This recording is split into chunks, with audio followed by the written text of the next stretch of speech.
Yes, more Pac-12 drama, friends. Everybody is outraged. As the Pac-12 turns, big article in Forbes today about Apple versus Amazon. Mm-hmm. And will Amazon or Apple TV offer the Pac-12 the deal they cannot say no to? And I have to tell you, it was a really well-written article. I'm a subscriber to Forbes, so I read it. I appreciate 10 people sent me the article. Thank you. Thank you very much. Find me on Twitter at The Monty Show. But here's the question. I guess the answer is with you. I am not an Apple TV subscriber. I've told you week after week on the show, I'm all in on Amazon. I'm an Amazon Prime Video guy. Mm-hmm. Mayor of Kingstown, you name it. I pretty much watch all of my sports and all of my dramas and all of my documentaries, The Dark Knight, you name it. Anything I need on stream, I get on Amazon. I have advised the Pac-12 in my capacity as a nobody to go all in on Amazon Prime Sports. Yes. But it seems like the common denominator and the popular opinion, Jake, is the only way for the Pac-12 to get a deal that's even close to the Big 12's deal is to go with Apple TV. But my question for you is, does that resonate with you dirty millennials? Yeah, I mean, us dirty millennials don't seem to be latching on to Apple TV at a super high rate. And I think that, the conundrum that the Pac-12 obviously finds itself in is, do you want the deal that you want, but it's on Apple TV, something that kind of limits your exposure, or do you want to do a deal where you're splitting distribution and, you're getting a little bit more reach, right? You're getting in front of more people, but you're getting paid less to do that. That's the trouble here. That's the trap you kind of find yourself in. And I have to say, if I'm George Kliavkoff and if I'm this conference right now, I'd be taking the money, because the money ultimately is what we need right now. And obviously, when you're making decisions based on money, you're never making the right decision. You know what I mean? Like, if you're doing it for the money, it's never the right thing. And I think that's also the other problem here is, what does that do for your future? So if you do a deal with Apple TV that pays you, let's say somehow, some way, Apple TV decided to pony up $35 million a year per school. Let's just say that was the number. And you can get a media win, and then Georgie Poo can get back on the dais finally for the first time in however long.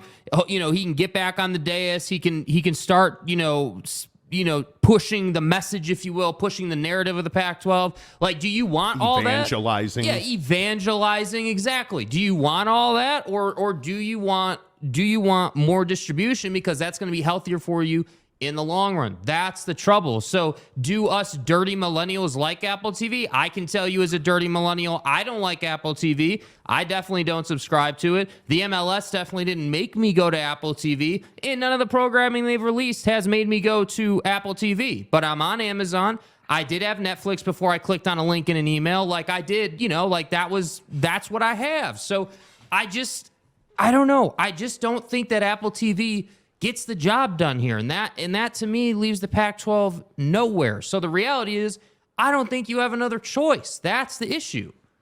Yeah, I don't know the answer to this question. I don't, because the one thing I do know is Apple TV did not bring me in to watch MLS soccer. I can tell you that right now. And I look at the MLS relationship with Apple, and I think it's been a disaster for MLS. Because it's garbage. I mean, I'm not even going to go that far. But again, it started with the removal of all local broadcasters. Absolute disaster. It continues now locally here in Salt Lake City with Bill Riley not being on the call for Real Salt Lake, which means I'm not going to listen to a TV guy call soccer on the radio. It's brutal. Yeah, it's brutal. It is. And David James is a lovely man. Yeah. He's terrible on the radio doing play-by-play for soccer. It's a completely different deal than TV. And what I'm telling you is, I think MLS is suffering with a reach problem because of Apple TV. Now, does MLB help Apple TV? Probably. Will Apple TV bid for the NBA? Probably. Does that solve the Pac-12's problem? A little bit. And if Apple TV is willing to pay you $300 million, and this is really the question I think you have to answer. If Apple TV is willing to pony up $300 million, is it worth the lack of reach and the lack of linear cable TV, ABC, ESPN, is it worth all of that for $300 million and to say you're even with the Big 12? Man, I think that's an awfully difficult question to answer. And I think unequivocally the answer is hell no, it's not worth Well, it. and what institutions do you lose to that process? Because we already know Kosei up in Washington is not interested in an all streaming deal. We already know that President Robbins at Arizona, when commenting on USC and UCLA to the Big Ten, had said it was supposed to be Oregon and USC. So we already know that Washington and Oregon are hungry to get to the Big Ten. And I think that when you look at streaming, I don't personally have any issue with a football conference potentially doing an all streaming deal. But what does all streaming really require? Well, it requires you to do more than just put the game on the tube, right? Because you're not reaching the masses at such a high rate. So what do you have to do? Well, you have to put the game on the tube. Then each university would need to get together and create a bunch of behind-the-scenes content to keep people during the week for the first probably 6-8 weeks. Because remember what happened with Thursday Night Football on Amazon. And I think this is a key point. Yes. Thursday Night Football, the only reason that they didn't have to do a bunch of behind-the-scenes content is because the NFL is already putting it out. The Jaguars have a guy. Everybody's got a guy. So you can go and get that content wherever you want to get it. So it was not difficult to get the word out and to say, hey, get excited. The NFL's on Amazon on Thursday night. Even though all the matchups sucked in the first half of the season, we all watched. Like, it's incredible. Yeah, I don't know the particulars or how you're going to go about saving the Pac-12 TV deal. Is there such a thing as saving the Pac-12 TV deal? Because my inclination is to say I don't believe that there is. I think the Pac-12 TV deal is a disaster already because almost any way you go about it, and I think it's, again, very interesting. Notice that we reported first that Amazon was only interested in a Friday night package, and now that is absolutely what everybody is reporting. It is what it is. If you go to Amazon, and let's play the what's the best case scenario game. Mm-hmm.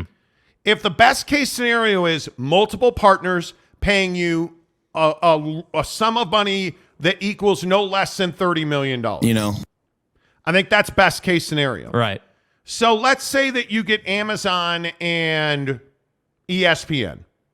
Are you really telling me that Amazon is going to put up a fight or ESPN is going to put up a fight about a Friday night game on Amazon and the rest on ESPN? No, that's perfect synergy. Why would they do that? My question is, and I don't know the answer to this question, by the way, but my question is, what would Amazon say about being in the same, let's say, kiddie pool or sandbox with Apple TV? Do you really think that Amazon's going to want to do business with Apple TV and help Apple TV, who is going to compete with Amazon almost undoubtedly in just about every sports streaming contract that Amazon's going to try and acquire? Right. So NBA, I mean, name the sport. There's no doubt that they are competing for the same content. Mm-hmm. So again, explain to me why Amazon would want to do a deal where they wind up partnering with Apple TV. Hell no. That doesn't make sense to me. And how much inventory do you really think there is to go around? The idea that Amazon, Apple, and ESPN, all three of them, would chip in to make a $30 million deal. Well, who's getting what?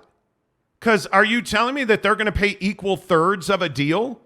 And, okay, who gets the best game? Are you going to put your best game on stream only? That doesn't make sense. Don't you want your best game on ESPN, ESPN.com, ESPN the app, ESPN Plus? Okay, well, then what do you say to Amazon on Friday night? And what do you say to Apple TV on Saturday afternoon then? Well, hey, you can have SMU and your mom's Girl Scout troop. Hey, guys. I mean, that's a 7:10 kickoff Pacific time. Pac-12 after Girl Scout cookies. Get your Samoas out. We're ready to go. That doesn't make a lot of sense. How much quality inventory is there? I don't think there's much. I think there's one, maybe 2 games a week. And that's on a couple of weeks a year. Mm-hmm. Because it's not going to be this coming season. This coming season, it's status quo. When UCLA and USC are out of the Pac-12, and you're the 10 remaining teams, let's say you don't add San Diego State and SMU then, Of the 10 remaining teams, what's the best game? There is no doubt in my mind it is Oregon, Utah, and Washington. Mm-hmm. But that's 3 teams. You can't play those every week. So what happens when Oregon State winds up playing Cal? Does Apple TV want that game? Does Amazon want that game on Friday night? Does ESPN want that game on Pac-12 After Dark on Saturday? No, they don't. So who's going to – then what happens to Washington State and Stanford? Uh-oh. Does Amazon? Does Apple? Does – you see what I'm saying? Like, can you really every single week without USC and UCLA, even if you add San Diego State and SMU, can you every single week give me 3 quality top-tier games? Oh, shit. Because I can tell you right now, if you give me – if you look at the Big Ten, okay, if you give me Michigan and Wisconsin, that's a quality game. Give me Ohio State and Michigan State. That's a quality game. Give me Penn State and UCLA. That's a quality game. Give me UCLA against USC. That's a quality game. Give me USC and Ohio State. That's a quality game. Like, there are quality games all over the flipping place in the Big Ten. And let's not even get started with the SEC, because just about every game in that conference is a quality game, right? If you give me Ole Miss, Alabama, Georgia, Auburn, Ole Miss, Texas A&M, Texas, Oklahoma, I got quality games in the East and the West. Falling off of trees, man. Right? So the question is, you want to be equal with the Big 12. Okay, look at the Big 12. How many quality games a week are there in the Big 12? If we're being brutally honest, from a football perspective, how many quality games are there in the Big 12? Let's just call it, without Texas and Oklahoma, let's call it BYU and TCU. That's 1 million people watching TV. Easily. It's 1 million Especially people. with after what TCU did. Oklahoma State and Baylor. That's 1 million people watching TV. Yeah. Houston and Baylor. Houston and Iowa State. Houston and K-State. K-State and TCU. Like, I can matchmake Cincinnati and Houston. Okay, that's a lower tier game. Cincinnati's a small market. I don't think they're a big draw for the Big 12. Telling you, I don't discount UCF, dude. But what about you? What about UCF? UCF in Houston. UCF and Texas Tech. Because I'm one of the few people in this world that holds Texas Tech to a pretty high bar. Mm-hmm. I believe that Texas Tech brings value to that conference. You can't tell me that Mike Gundy and Oklahoma State are going to suck this bad for this long. Right. So I've probably got, once the expansion happens, I've probably got at least five quality games a week in the Big 12. So get your facts straight. So again, I just ask you, if we go to the Pac-12 and we say Colorado, Stanford, how many people are watching that game? Probably not 1 million, but I would say it's up there. 600,000? Yeah, probably. Okay, Prime's first let's say Arizona State and Colorado. Okay. Yeah, that's over 1 million. Let's say Arizona and Oregon State. Yeah, that's not getting watched. That's not a heavy hitter. Okay. So let's say Oregon and Colorado. Big national game. If again, TV deal, right? If you had a normal TV deal, that'd be a national game of the week on FS1. Washington State and Arizona State. Yeah, that'll get views. Okay. So you're saying that, let's say you can make 4 quality games a week. Yeah, probably. And let's hope that Arizona State comes back to life, right? Mm-hmm. Let's hope. I think you have to hope that Oregon State stays on this trajectory with their new facilities. I think you have to hope that somehow Washington State comes to life. And this is ultimately the question. How long is Deion Sanders a thing? Because this is what you have to ask yourself. How long is Deion Sanders a thing? He better win games. Yeah. And he better win games. And even if it's not this year, they better be going in the right direction, right? In 2 years, a year from now, they better be recruiting their asses off, and they better be ready to win games. Facts. Because he's not going to get 2 years to suck like everybody else. Carl Durrell has sucked at Colorado. Yeah. And I don't think he will. But what I bring this up to say, I think there is an enormous amount of pressure on Deion Sanders to be a draw in the Pac-12. And I'm being serious. Yeah.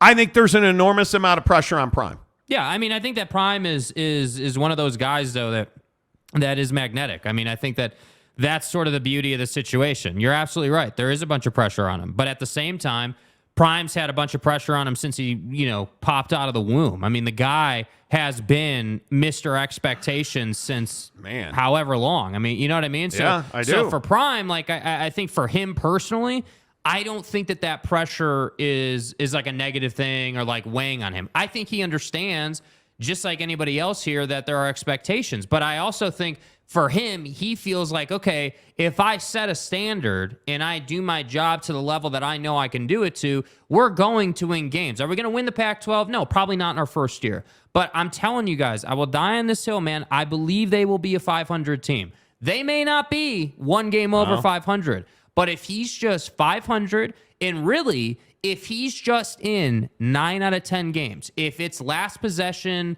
one possession type football to the death all year, that's all he's got to do. I'm telling you, the hype train, I think, ratchets up the pressure. And pressure is always self-actualized. I'm a big believer that pressure or, any kind of stress you are feeling is always self-created. It is, I think Deion Sanders doesn't care. But I would caution you, the hype train at Colorado is massive. Yeah. And he hasn't coached a game. He hasn't coached a game. They just started spring football, and he's already kicking dudes out of the locker room out of the weight room for wearing white socks when anybody else is wearing black. He's instilling discipline. I think he clearly has brought in better talent than they had. I am not ready to say, Deion Sanders, he can carry the conference. Yeah, I think that's a lot to say. Well, but I think that's what the hype train says. Well, the hype train can say whatever the hell he wants. I'm coming. But I'm coming to me doesn't. You're right. I'm coming can be taken out of context and can be turned into I'm going to carry the whole conference. For me, when Deion says I'm coming, it's more about, hey, your ass better be ready to either hop in the portal or wear the right socks today. Yeah. Yeah, I don't know, man. I think this conference has a real challenge to put up 4 strong games a week. Yeah, I would agree with that. I really do. And I, again, because we're hoping after last year, looking at the standings, you're hoping for Colorado. You're hoping for Arizona State. I think Arizona State's vital. Yes. You cannot either lose Arizona State and they cannot sputter for 5 years trying to rebuild a program. That just cannot happen. And Dillingham's already got 37 quarterbacks who want to be his number one. So he's done a good job bringing in talent. But what's Arizona? Is Jed Fish going to take them to the top of the conference? Maybe.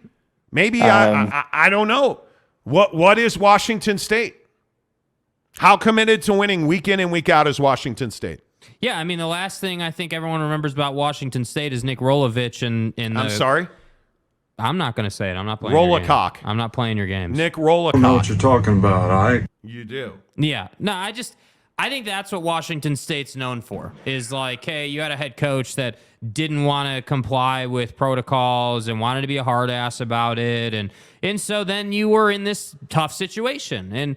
And I guess my thing is with Washington State has always been you always seem to have a quarterback, put any name on the back of the jersey you want, but you always seem to have a guy that can launch it down the field, which makes for entertaining football. So again, what does it matter if you don't win?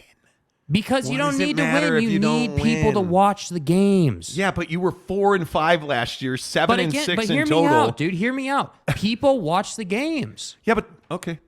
You Right? can't score 300 points and think you're gonna win. People aren't gonna watch that shit, right? Like if you wanna win and you wanna draw, Shedeur Sanders at Colorado had better be a Heisman Trophy candidate. He had better be. He had better be spectacular. A, he's the coach's kid. B, he's Coach Prime's kid. And C, Colorado really needs it. They really, because you're not going to watch garbage. I don't care who your head coach is. If your product sucks, people will not watch. I am not watching to see Deion Sanders pouting and throwing things on the sideline. Dude, I'm not. We're different on this. I think if they suck, people are gonna watch more because they want to see Coach throwing stuff. They want to see that stuff. Okay. He has them trained to watch behind the scenes content. They're does. going to consume it. Yeah, he does. Bucked Up is the official energy drink of the Monty Show. Really good news. All of their pre-workouts restocked. They've got 15 flavors of the best pre-workout in the business at buckedup.com. Use the promo code Monty to get 20% off your purchase at checkout at buckedup.com. But again, Why don't you just go get some free samples? Yeah. This ain't rocket science. Go get free samples in the description below. There is a link. It quite literally says free samples. You get 3 free samples and the best shaker cup. I tell you every day, it is the best shaker cup. I'll show you again because it is absolutely worth it. It is the best shaker cup. You don't even have to really work hard with this shaker cup because it's got a post that's got the blender balls attached to it. Yeah. It's awesome. It's chunky. Yeah. I love it. Yeah. I'm telling you, you look at this shaker cup, and there's only one reaction. Stay hard. I mean, it's amazing. Okay, it's amazing. It is the best shaker cup you will ever own. It is from Bucked Up. Make sure you get the free samples and the free shaker cup. Just click free sample link in the description below. Get it hooked up. They'll send it right to your front door. No matter where in this great country you are watching this show, you can get your free samples from Bucked Up Energy, the official energy drink of the Monty Show. Let's get your thoughts in here. Please, if you have not, go ahead and crush the like button. We're at 1,000 views already, 30 minutes into the show, and we only have 73 likes. Let's go. All 384 of you watching, hook it up. Daniel Whittlesey, D-Dub. What's up, D-Dub? Hey, D-Dub. Cincy is the 36 TV market for what it's worth. That's what I'm saying. And I think Cincinnati's biggest problem was they did not perform when they got their chance. Yep. And now your head coach is in Wisco. Luke Fickell bailed to be a Badger, which is cool. Now it's proving time for Cincinnati. Mm-hmm. Are you an also-ran? Are you a basketball school, or are you going to bounce back? The name of the game. Are you going to bounce back and win football games? I think that's a big deal. Bob Holsey, a member of the show, what's up? There are plenty of high bars at Texas Tech. Don't even get me started. Christopher Shannon, Iowa State versus BYU, 3 million plus. Could be. I don't know that 3 million gets it done. Ames and Provo. But BYU does have a national audience. Yes. I mean, yes. I think they've proven it at ESPN. Over and over again, that dude. You put BYU on TV, 2 things are going to happen. You're going to get 1 million people to watch. If it's on the road, they're going to travel their fans. And it's usually going to be a very competitive football game. So, Unless it's Liberty. Yeah, I would agree with that. Ron McClure, who's a member of the show, Gold and Blue worse than MH Ver. Great Big 12 sources, though. I have no idea what you're talking about. What is MH Is gold? Ver? You mean what? Why are you? I have no idea what you guys are talking about. What you mean, man? Jeremy Callahan. Colorado still sucks, though. Deion hasn't coached a game yet. That's what I'm saying. Mm-hmm. That's what I'm saying. Deion Sanders has not coached a game yet. You're casual. That's what I'm saying. Let's see. Carrie Lee says OSU versus KSU. Yeah. So the question is, how much trust do you have in Gundy? Because I think that's a huge question. Because Oklahoma State has not been good for 2 years now. I'm a man. So how much faith do you have in Gundy? That's what I'm saying. Main event says, what about Colorado games? Wouldn't Deion bring viewers? Yeah, we were talking about that. Texas Tech, the Oregon of the Big 12. Let's not get carried away. Yeah. Let's not get carried away. Let's see. B-Man 91. Tech versus anyone is good TV. Okay. Maybe. Provo Cougar fan. Come on, Cal versus San Diego State. Can't wait. Yeah. Well, and that's the problem. Does San Diego State move the needle for TV? I'm so bricked up right now. Well, if you put San Diego State, wow. If you put San Diego State in the Pac-12. Dude said he couldn't wait, so I just thought it'd match the energy. Hey, man, a lot of people are bricked up to see San Diego. People don't even know what that means. I'm so bricked up right now. I wonder what will happen there. I do. BYU versus K-State will be a big time and perhaps a big rivalry. I think. Hope so, bro. I think BYU is going to have a lot of rivals. They're going to have a lot of rivals in the conference. Gumby, extra regular, a member of the show, the Oregon State University. Viva! I'm telling you, Reser Stadium is going to be lit. Yeah. It is going to be lit. And Donuts, a member, says 5-7. That's unacceptable, Deion, bro. 5-7. It's unacceptable. Oof. That's rough. Unacceptable. That is rough, dude. Ron says, lots, take them seriously.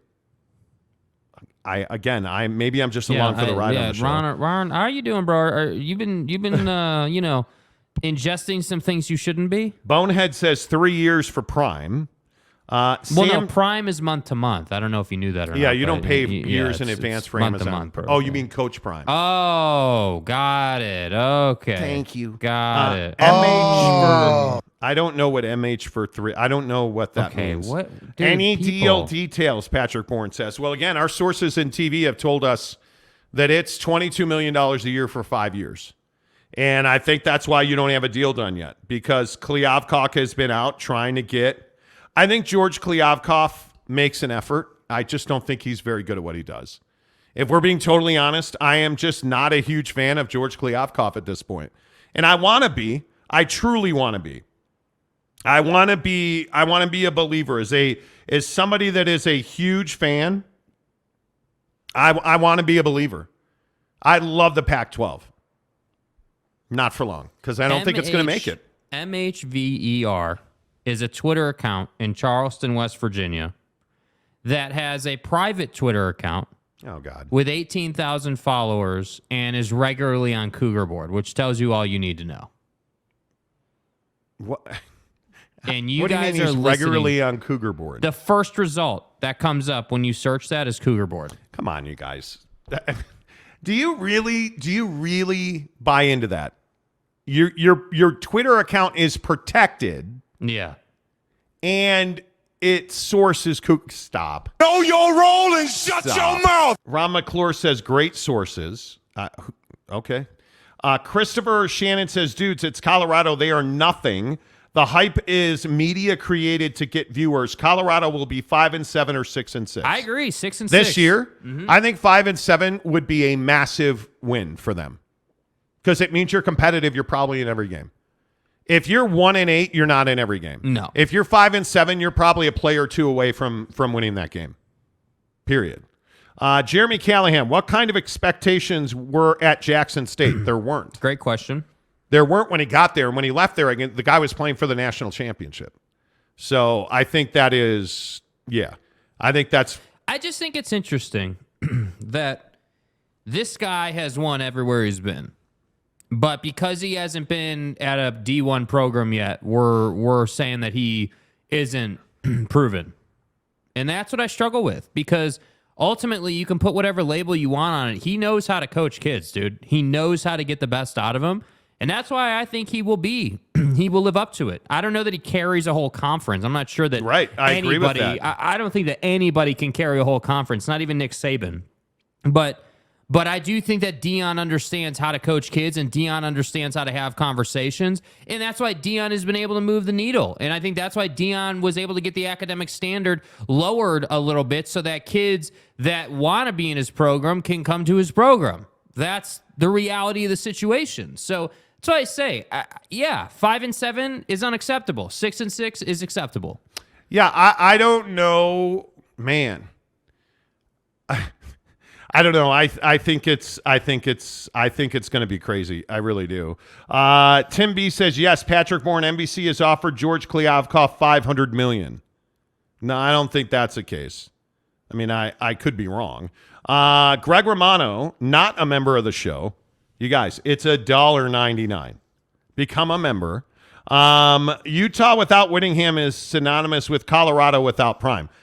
And I can't get people to understand that. I cannot get people to understand that Kyle Whittingham is incredibly important. Mm-hmm. He is incredibly important. It really important to what Utah is doing. Jacob DeLambo, my guy. What's up, DeLambo? Utah without Whit will be a disaster. It's going to be a very tough transition to somebody else. Because it's garbage. And I just don't think people appreciate who Kyle Whittingham is and what he means to the program. I don't think people understand the road that guy has traveled. Yeah, they don't. I don't think people understand that Utah football was in a really difficult spot probably 5 times, and he's navigated his way through that. Yeah. When you're talking about players getting killed, you're talking about recruiting issues, you're talking about NIL issues, he has navigated all of that to win 2 conference championships back-to-back and 2 back-to-back Rose Bowl trips. Yeah. I don't know what else he needs to do. Oh, that's right. Get into a conference with a TV deal. Yes.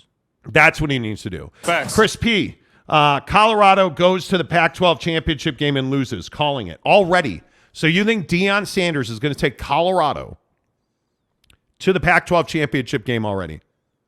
That's incredible. That is incredible. If that happens, I don't even know. Yeah. I don't even know. Yeah, it'd be wild.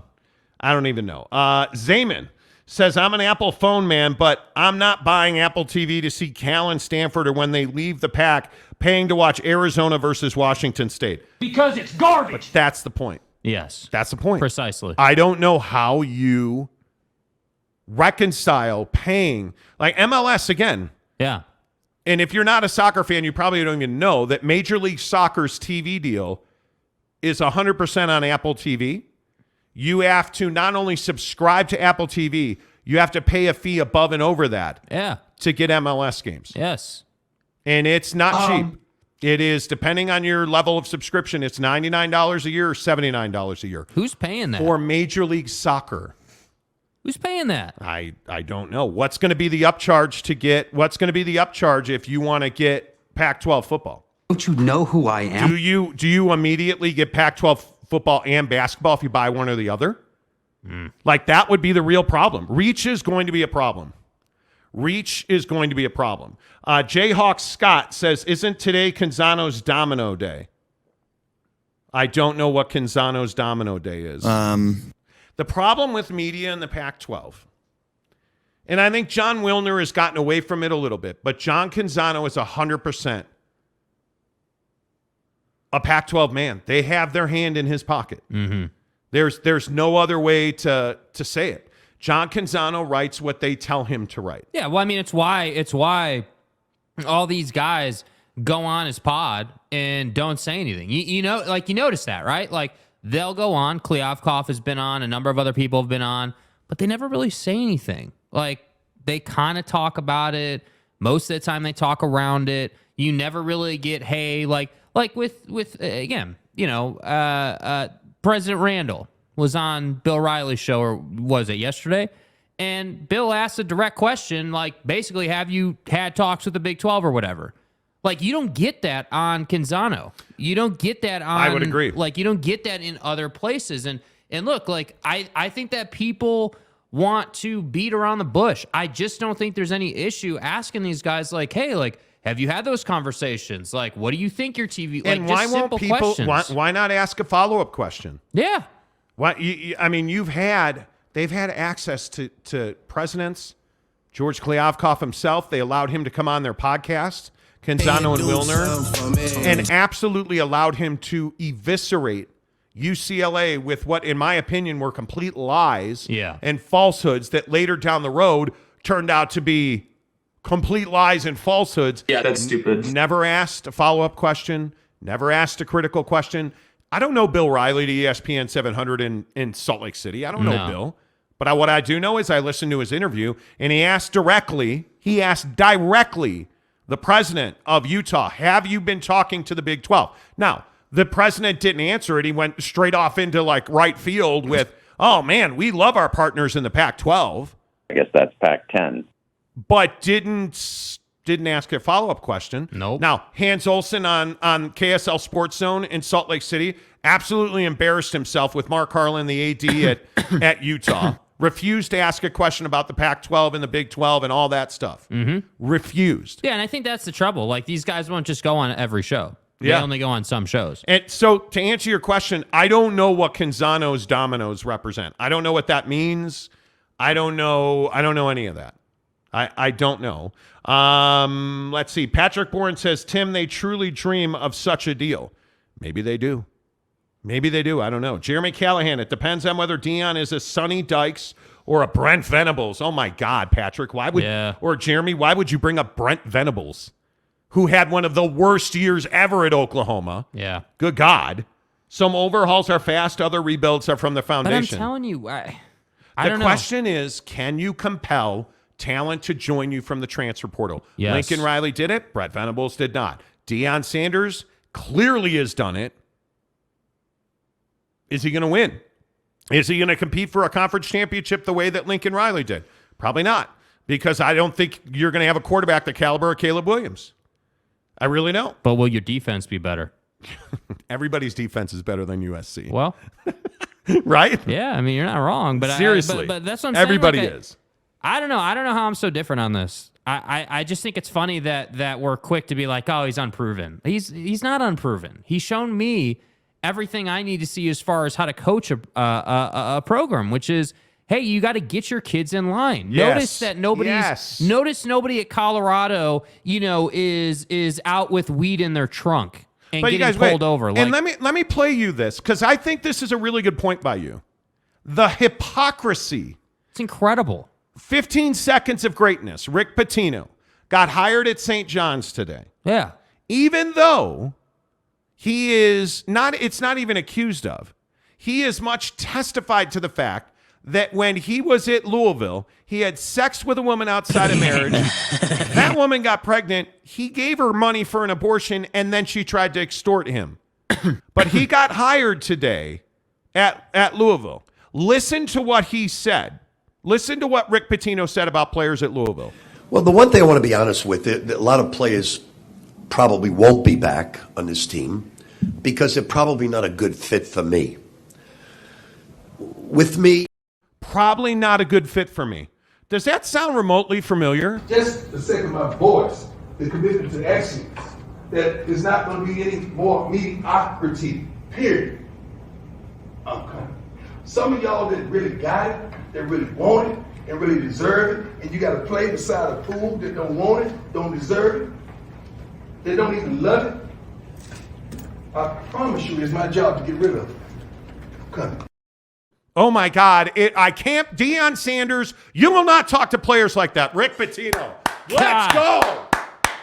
Like, that's what happened to the people. Like, oh my God, St. John's is back with the coach who paid for an abortion after banging a chick, mind you, in an Italian restaurant, and he claims it lasted 15 seconds. Right? He claims he knocked it so far out of the park it only took 15 seconds. And then he shows up and he says... well, the one thing I want to be honest with, a lot of players probably won't be back on this team because... Won't be back.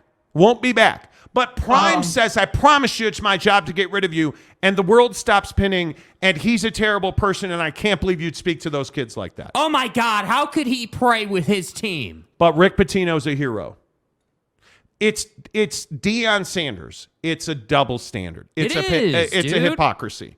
It's absolutely ridiculous to me that today a bunch of people are celebrating. Jesus. A bunch of people are celebrating because Rick Pitino, and his name is forever 15 Seconds of Greatness. Mr. 15 Seconds of Greatness is back at St. John's. But now, or at St. John, excuse me, but now Deion is terrible for speaking to kids like that. And by the way, because Mr. Pitino was able to move on and get the St. John's job, now Buddy from FDU is taking the Iona job, and everyone's like, oh my God, what a great jerk. story. I can't believe he left. I like- can't believe it. Like, yeah, you have that too, which is absolutely incredible to me. How could you leave? How could you leave? How could you leave? How could you FDU? believe Farley's fairly they're Dickinson, they're partially Dickinson. Wait, are you talking about Fairleigh Dickinson or Jackson State? Because I'm confused. Exactly right. There shouldn't be a double standard here. This guy's proven everything he needs to prove, and he will be a winner. I don't know if that's year one, but I can guarantee you he's going to do better than the academic nerds out at Stanford. He's going to do better than Buddy Jetfish at Arizona because he can recruit. He can get the people out of the portal. He can get the academic standard lower. Earn people's imagination.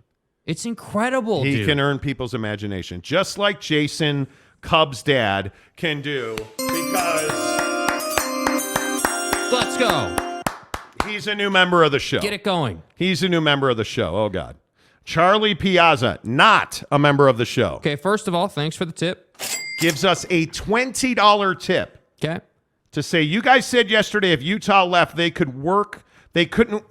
You guys said yesterday, if Utah left, they couldn't work with Stanford on research projects. No, We I never said that, dude. Never said that. Not once have I ever said that. You can pay $20. That's cool, but I never said that. Yeah. I never said that. Does that mean UCLA and USC can't work with Pac-12 schools anymore? I never said that. I don't buy the conference has to be affiliated to work together. Nobody ever said that. Yeah, nobody said that, dude. Where are you getting that from? Because we've never said that. What we've said is that Utah holds academics in a very high regard, to the point where they prioritize being surrounded by Stanford and Cal and these really strong academic institutions, so much to the point that they're saying no, basically not at this time, to the Big 12 because the Big 12's academics are so much lower. We never said that if they went to the Big 12, you couldn't work with Pac-12 schools. Of course, you can work, dude. You can work with anybody, dude. They can work with West Virginia if they want to. Like, they can work with whoever. The point is that Utah, and I would remind you, the other 9 members of the 10 that are remaining, so all 10 of them are all primarily research institutions. Stay hard. And when you look at schools that they have not let in, I think a very valid point is that if you're not a research institution, why would they want you in the Pac-10, right? And I think if you are Utah, the reason you don't want to leave that group is because you can say, hey, look at my neighbor over there at Stanford and Cal, right? Instead of, oh, look at my neighbor, it's West Virginia. They're cleaning coal with it's brooms and hoses. Isn't it the old adage, right? You want to be the ugliest house on the nicest block rather than the nicest house on the worst block? Yes. Like, it's that old adage in real estate. And I think it's not a difficult concept to understand. I disagree with the concept based on the position you're in. I agree too. But that doesn't mean that it's unfounded what their opinion is. I can respect, President Randall's opinion, or Robbins or Cosse's. I can respect your opinion on it. I disagree. I think you should make the jump. I think Utah should lead these 4 corner schools into the Big 12 and be on the forefront, but they don't want to do that. And I understand why, but I disagree. I just don't understand. And again, this is just me. I don't understand why this thing with academics is tripping so many people up. I really don't get it. And I would love to understand it. I don't. I would love to understand why there is so much trouble grasping this. Yeah. Because it just doesn't make a lot of sense to me that people cannot figure out that Utah, who, by the way, we have it exclusively on this show, that Utah told the Big 12 after extensive conversations that included back channel conversations. We were told Tom Homo helped facilitate conversations, provided information to help Utah understand what their positioning would be, all of that. That Utah and the Big 12 talked about revenue shares and money and financial positioning, all of that. Yeah.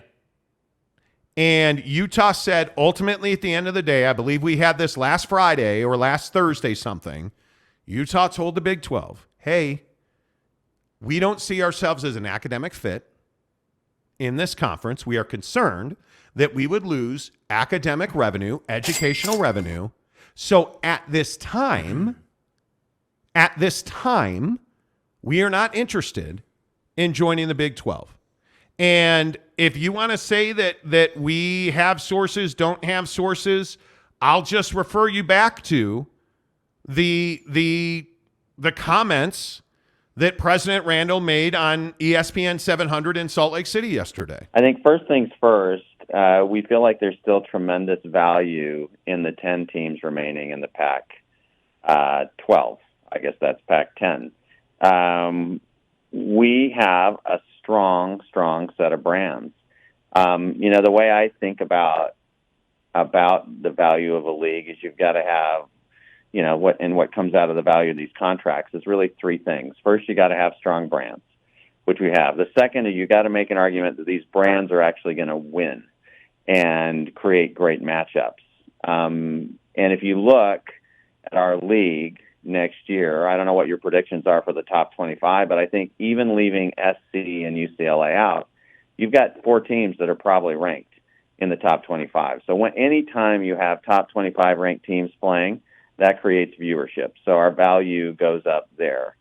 And then the final big component is, do you have the right distribution for your games? Are you talking to the right media partners? And we're in the middle of negotiations. I can't reveal much about those, but I'm confident we have the right people at the table. I think they're seeing the value in our league the same way that we are seeing it.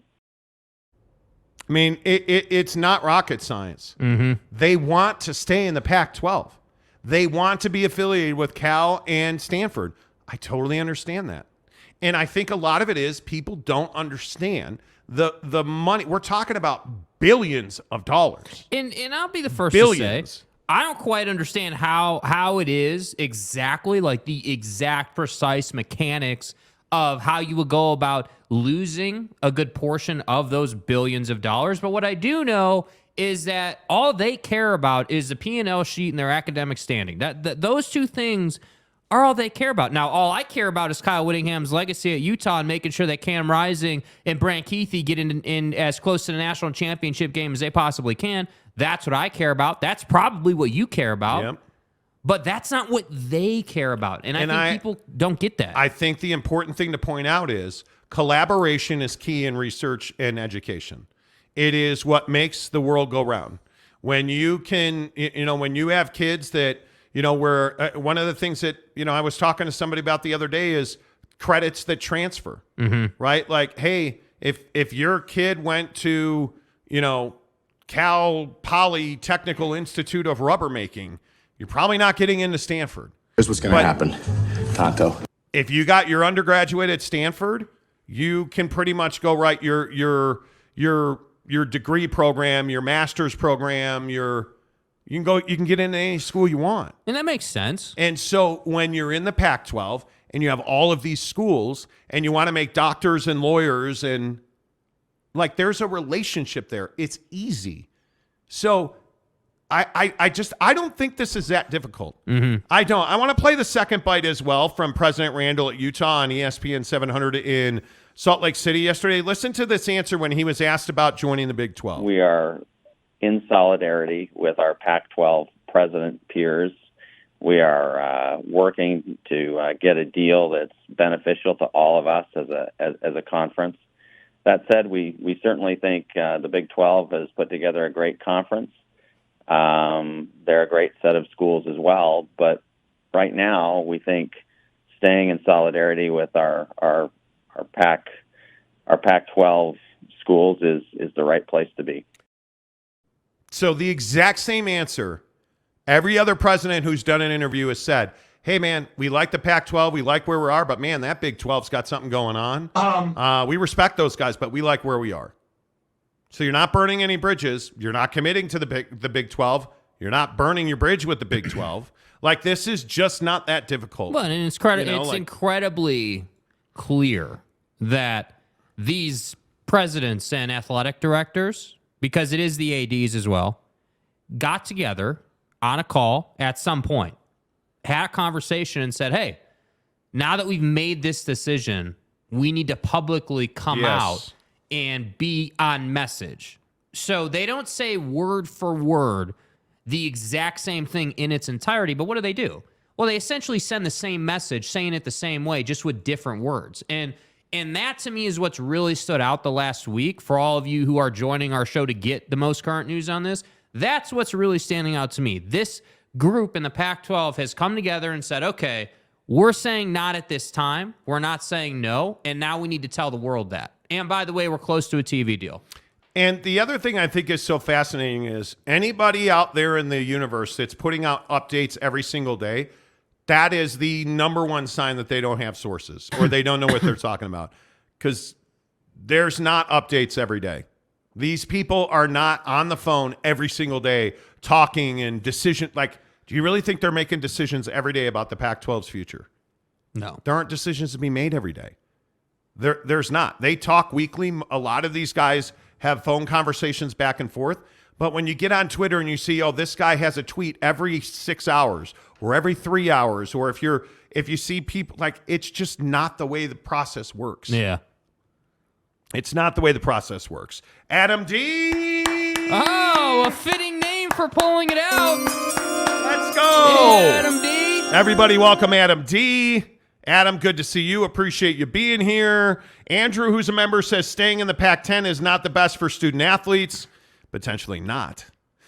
Ute Fan, who is not a member, says this is laughable. Strong brands that are waiting to exit the back door when the Big Ten invite comes. Yeah, dude. I think there's a lot of that Well, and I think, going on in this conference. I really do. You know, for Utah fans, I think the thing you got to be, I'm not going to say scared about, but I think it's got to be on your radar at least. It's got to be on the back burner at least, is that if the Big Ten does come calling and they're not interested in Utah, which is a real possibility, and the Pac 10, 12, 20, whatever you want to call it these days, burns down, that doesn't leave Utah in a great place. And that is something that I've maintained needs to be a valid concern over the next 2 years, because I think there's a possibility that happens. Yeah, I agree. Tanner Plummer says negotiations were short. If you know, you know. Exactly right. Exactly right. Yeah. This hour of the show presented by our good friends at Papa Murphy's Pizza. Make sure you use the promo code Monty25 when you order your Papa Murphy's Pizza in the Papa Murphy's mobile app. I love the mobile app, you guys. It's super easy. You download it on your phone. You can order a pizza. You can order the marinara meatball and your take and bake chocolate chip cookies inside of 2 minutes. Super easy. You can set whatever pickup time you want. Order at 5 a.m. for a 5 p.m. pickup. Get the job done, and make sure you consider the double bacon cheddar. Fresh out of Papa Murphy's kitchen, the limited time double bacon cheddar pizza. Actually, it's fresh out of my oven. Dad, it's just an expression. Mozzarella, crispy bacon, and Canadian bacon with nacho cheddar cheese sauce. Now that is an expression. At Papa Murphy's, we make great pizza, so you can make the pizza great. In my oven. Order now at papamurphys.com. Papa Murphy's Pizza, again, and we decided this on the show yesterday.